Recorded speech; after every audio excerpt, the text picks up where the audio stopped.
Hello everyone, I hope you all are doing very well. तो स्वागत है आप सबका एक नई वीडियो में। तो आज की वीडियो में हमारा टॉपिक होने वाला है परमानेंट स्प्लिट कैपेसिटर मोटर। ठीक है, ये क्या है, हमारे पास एक टाइप है सिंगल फेज इंडक्शन मोटर का। ठीक है, यहाँ पर हम परमानेंट स्प्लिट कैपेसिटर मोटर की कंस्ट्रक्शन देखेंगे, उसके बाद उसकी वर्किंग देखेंगे और एट लास्ट उसके कुछ एप्लीकेशंस देखेंगे। तो वीडियो स्टार्ट होने से पहले मैं आपको बता दूं, बोर्ड पे हम जो भी डिस्कस करेंगे उन सब की फ़ोटोज़ आपको डिस्क्रिप्शन बॉक्स में मिल जाएगी। साथ ही आपकी कंप्लीट रिवीजन के लिए हैंड रिटन नोट्स का लिंक भी आपको डिस्क्रिप्शन बॉक्स में अवेलेबल हो जाएगा, जिसमें हमने हर एक लाइन को बहुत अच्छे से एक्सप्लेन किया हुआ है। तो बिना टाइम वेस्ट किए हुए चलते हैं अपनी वीडियो में।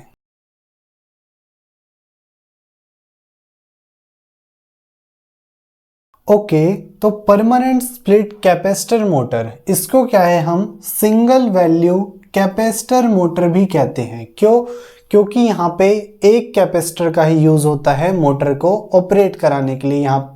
यहाँ पे क्या है, सिंगल कैपेसिटर ही यूज होता है। ठीक है, उसके बाद अगर हम बात करें इसकी सर्किट डायग्राम या फिर कंस्ट्रक्शन की, ठीक है, तो यहाँ पे हमारे पास क्या है, एक केज लाइक रोटर होता है। ठीक है, और यहाँ पे क्या है, स्टेटर के पास दो वाइंडिंग्स होती हैं। एक है हमारे पास मेन वाइंडिंग, जिसको हम रनिंग वाइंडिंग भी कहते हैं, और एक होती है ऑक्सिलरी वाइंडिंग, जिसको हम क्या है, स्टार्टिंग वाइंडिंग भी कहते हैं। ठीक है, ये दोनों एक दूसरे के साथ डिस्प्लेस होती हैं 90 डिग्री के एंगल से। ठीक है, अब अगर हम बात करें मेन वाइंडिंग की, ठीक है, तो यहाँ पे हमारे पास क्या है, एक रेजिस्टेंस है Rm और एक इंडक्टिव रिएक्टेंस है Xm।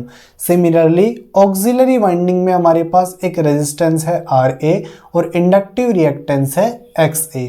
साथ ही ऑक्सिलरी वाइंडिंग के सीरीज में हमारे पास एक कैपेसिटर प्रेजेंट है Cs। ये जो कैपेसिटर Cs है, ये क्या है, परमानेंटली कनेक्ट रहता है पूरे सर्किट में at starting time and running time of motor. ठीक है, यानी कि यहाँ पे परमानेंटली कनेक्ट रहता है, इसलिए हम इसको क्या है, परमानेंट स्प्लिट कैपेसिटर मोटर कहते हैं। ठीक है, यहाँ पे इसका नाम स्प्लिट कहाँ से आया? क्यों? क्योंकि ये जो हमारे पास कैपेसिटर है, ये क्या है, ये जो हमारे पास सिंगल फेज सप्लाई है, इसको टू फेज सप्लाई में कन्वर्ट करता है, यानी कि स्प्लिट करता है। इसीलिए हम इसको परमानेंट, क्योंकि यहाँ पे परमानेंटली कनेक्ट होता है, स्प्लिट क्योंकि वन फेज सप्लाई को, सिंगल फेज सप्लाई को टू फेज सप्लाई में स्प्लिट करता है, इसीलिए इसको परमानेंट स्प्लिट कैपेसिटर मोटर कहा जाता है। ठीक है, यहाँ पे हमारे पास एक सिंगल फेज एसी सप्लाई लगी हुई है, जो क्या है, सिंगल अल्टरनेटिंग करंट को प्रोड्यूस करती है। ठीक है, तो ये थी हमारे पास कंप्लीट कंस्ट्रक्शन। ठीक है, अब हम देखते हैं इसकी वर्किंग। ठीक है, अब यहाँ पे क्या है, सिंगल फेज एसी सप्लाई लगी हुई है, तो मान लेते हैं ये सिंगल अल्टरनेटिंग करंट I को प्रोड्यूस करती है। अब ये I क्या है, इस पॉइंट पे जाके दो पार्ट्स में डिवाइड हो जाएगा। एक जाएगा पार्ट मेन वाइंडिंग में और दूसरा पार्ट जाएगा ऑक्सिलरी वाइंडिंग में। तो मान लेते हैं मेन वाइंडिंग में जो पार्ट गया उसकी वैल्यू है IM, यानी कि मेन वाइंडिंग में करंट फ्लो हो रहा है जिसकी वैल्यू है IM।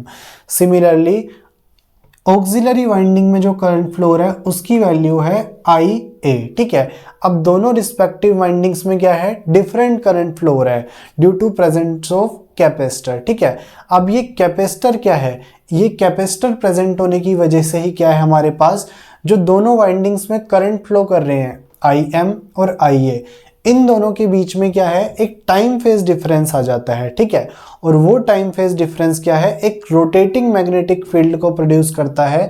कहाँ पर?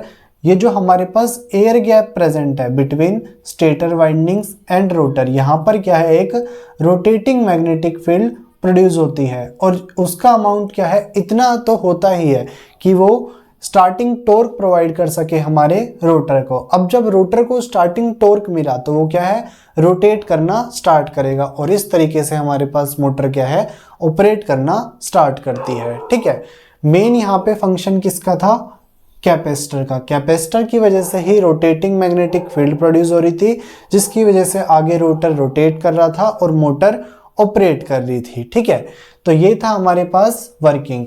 अब हम देखते हैं इसकी कुछ एप्लीकेशंस।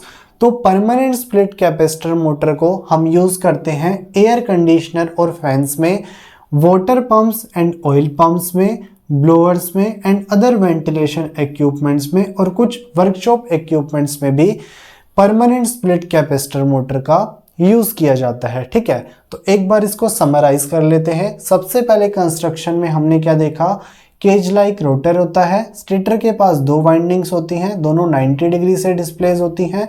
इसके पास resistance inductive reactance, resistance inductive reactance. यहाँ पे एक कैपेसिटर होता है जो परमानेंटली कनेक्ट होता है। सिंगल फेज एसी सप्लाई होती है जो सिंगल अल्टरनेटिंग करंट को प्रोड्यूस करती है। वर्किंग में हमने क्या देखा, कैपेसिटर प्रेजेंट होने की वजह से यहाँ पे क्या है, रोटेटिंग मैग्नेटिक फील्ड प्रोड्यूस होती है जिसकी वजह से मोटर आगे वर्क करती है। उसके बाद हमने कुछ इसकी एप्लीकेशंस देख ली। ठीक है, सो आई होप आपको ये समझ आया होगा। बाकी आप नीचे दिए नोट्स पढ़ेंगे तो आपको और अच्छी अंडरस्टैंडिंग मिलेगी। तो आज की वीडियो में इतना ही, मिलते हैं आपसे नेक्स्ट वीडियो में। Till then peace out, thank you.